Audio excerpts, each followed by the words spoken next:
Mi nombre es Ángel Manuel Simé Balán y este es el video resumen de los temas vistos en el segundo parcial de ética.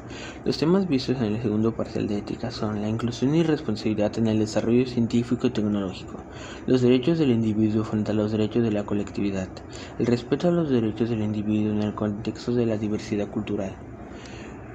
Para empezar el tema 1 debemos definir las siguientes palabras: ciencia, que es el cúmulo de conocimientos racionales, sistemáticos, demostrables y factibles. Tecnología, que es el conjunto de teorías y técnicas que aprovechan de manera práctica el conocimiento científico.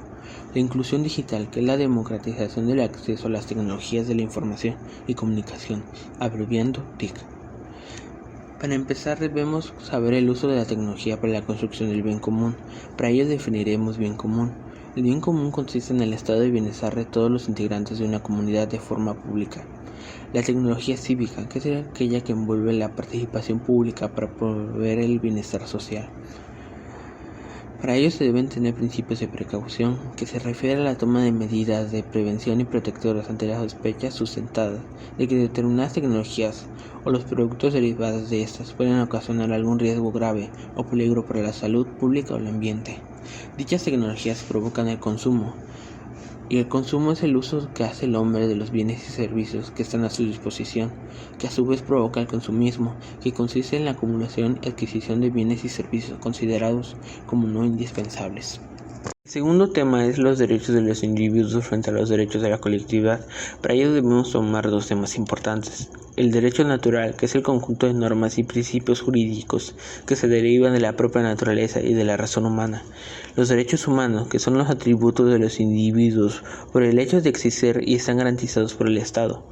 Los antecedentes de los derechos humanos son productos históricos, filosóficos, sociales y culturales, y estos se basan en Inglaterra con la Carta Magna de 1215, la Petición de Derecho de 1628, la Declaración de Derecho de 1689, y en Francia con la Revolución Francesa, que generó movilización con el propósito de lograr libertad política, igualdad y fraternidad. En estas surgieron pensadores que comenzaron a proponer ideas sobre la equidad, que el Estado había sido creado por voluntad del hombre y que el pueblo poseía la soberanía. Con las ideas de esos pensadores, en 1789 se promulgó la Declaración del Hombre y el Ciudadano. En Estados Unidos se proclamó la Carta de Derechos estadounidense, aprobada el 12 de junio de 1776, y el 4 de junio de 1776 obtiene su soberanía. La Constitución Federal de los Derechos de América, en 1789. Pero los antecedentes más importantes surgen durante la Primera Guerra Mundial, que al terminar esta surge la Sociedad de las Naciones, CDN o Liga de las Naciones. En la Segunda Guerra Mundial, que al término de estas, se considera la creación de un organismo que garantiza y velará por los derechos a nivel internacional. Esta se fundó y fue llamada ONU, Organización de las Naciones Unidas, que fue firmada por 51 países constituyendo las Naciones Unidas, con el propósito de mantener la paz, la seguridad, la cooperación para resolver conflictos a escala internacional, fomentar las relaciones de amistad basadas en el respeto. Un año más tarde nace la Comisión de los Derechos Humanos, con el propósito de redactar la Carta Internacional de los Derechos, integrada por 3 secciones: una declaración, un pacto y las medidas de aplicación. La Declaración de los Derechos Humanos fue aprobada por la Asamblea General y nace en París el 10 de diciembre de 1948. Fue considerada como el primer documento que reconoce oficialmente los derechos fundamentales de todos los seres humanos, sin importar el país de origen, el lugar de residencia, el color de piel, las creencias religiosas, la cultura o la lengua, entre otros factores. Los derechos humanos en México comienzan con la Constitución de Cádiz en 1812, con la Constitución de Apatzingán en 1814, con la Constitución Federal de los Estados Unidos Mexicanos en 1824, con la Constitución de 1836, con el Acta Constitutiva y de Reformas de 1847, con la Constitución de 1857 y finalmente con la Constitución Política de los Estados Unidos Mexicanos de 1917, que es la que sigue hasta la actualidad. En la división de la Carta Magna se divide en dos: la dogmática, que abarca del artículo 1 al 28 de los derechos humanos y sus garantías, que establece los derechos humanos que deben ser garantizados por el Estado; la orgánica, que abarca del artículo 30 al 136, que establece la estructura política del Estado mexicano, organización y competencia de las autoridades que lo integran.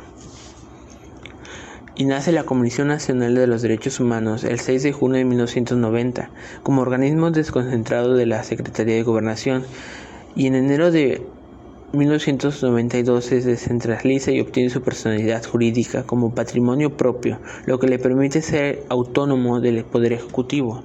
Este organismo desconcentrado, cuya función principal es la protección y observancia, promoción, estudio y divulgación de los derechos humanos previstos para el orden jurídico mexicano.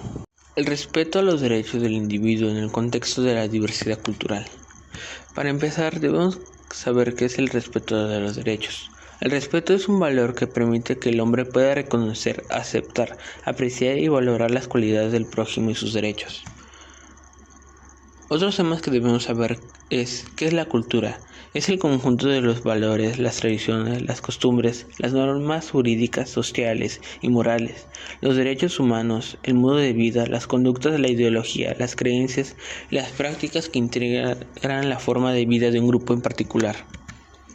La interculturalidad es el contacto o relación que una o varias personas establecen con otra u otras culturas distintas, respetando sus características y diferencias. La multiculturalidad, que es la existencia de varias culturas que conviven en un mismo espacio físico, geográfico o social. La diversidad cultural. La diversidad cultural abarca tanto la preservación, la difusión y la promoción de las culturas como la apertura a otras. ¿Qué es la identidad? La identidad es el conjunto de características propias de una persona o un grupo y que le permiten distinguirlos del resto. La identidad se puede extender también como la concepción que tiene una persona o un colectivo sobre sí mismo en relación a otros. En ese mismo aspecto entra la identidad cultural, que es la representación a un grupo social y se forma por el conjunto de tradiciones, creencias, valores, símbolos y formas de vida de los miembros de un grupo social, el cual la representa y refleja su sentido de pertenencia a partir de la cultura. Exclusión social y discriminación. La exclusión social se refiere al conjunto de acciones que impidan a determinados grupos sociales a participar en los ámbitos políticos, económicos, culturales y sociales de la comunidad en la que se desenvuelven. La discriminación es toda distinción, exclusión o restricción que se basa en el origen étnico, nacional, sexo, edad, disciplina, condición social o económica, condiciones de salud, embarazo, lengua, religión, opinión, preferencias sexuales o cualquier otra que impida o anule el reconocimiento o derecho y a la igualdad de oportunidades de las personas. En este aspecto igual entra la segregación social con base en la identidad cultural, que consiste en separar o marginar a un grupo social por motivos de raza, prácticas culturales o ideológicas, la cual lleva a formar segmentaciones dentro de los grupos sociales que lo conforman. Una comunidad es un sentido de que un grupo se autoconsidera superior al otro. Para que la diversidad cultural pueda coexistir de forma respetuosa es necesario el diálogo cultural.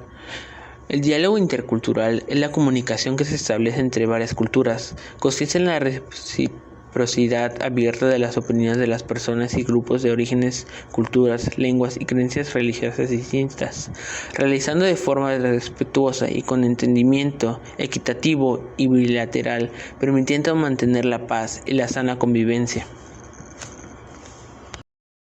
¿Qué es la UNESCO y cuál es su función? La UNESCO es la Organización de las Naciones Unidas para la Educación de la Ciencia y la Cultura.